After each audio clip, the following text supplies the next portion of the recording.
What if Roofman's feel-good crime story isn't soft at all? What if it's working a gentle con on the audience, mirroring its protagonist's charm offensive in real time? Derek Cianfrance, long associated with raw emotional abrasion, pivots to something warmer and more crowd-pleasing in this retelling of Jeffrey Manchester, the real burglar who slipped through McDonald's roofs and famously holed up inside a Toys R Us. And that tonal swerve has sparked split reactions. Some see a buoyant, charismatic caper, others want darker psychology and sharper moral edges.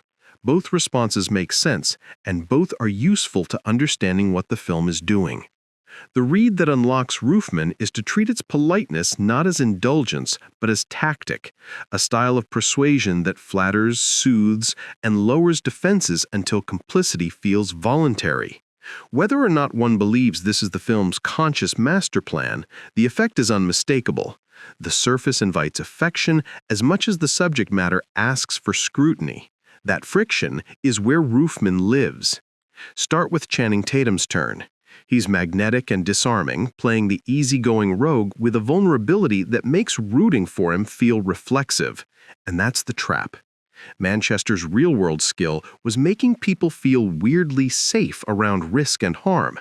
Tatum channels the same safe menace aura, turning likability into a narrative device.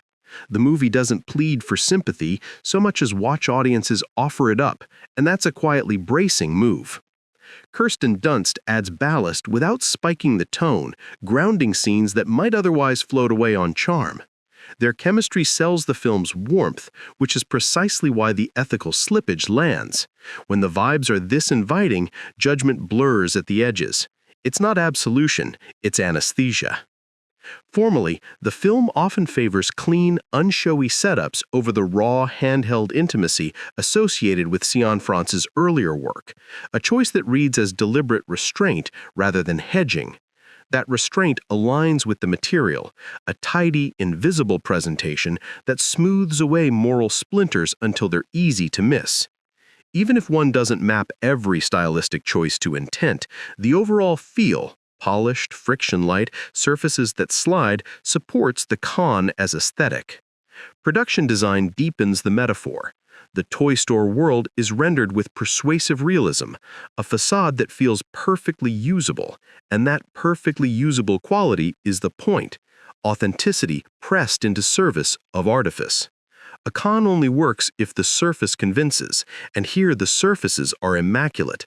The more seamless the replica, the more comfortable the audience, and the farther the line of inquiry drifts toward harm, toward charm.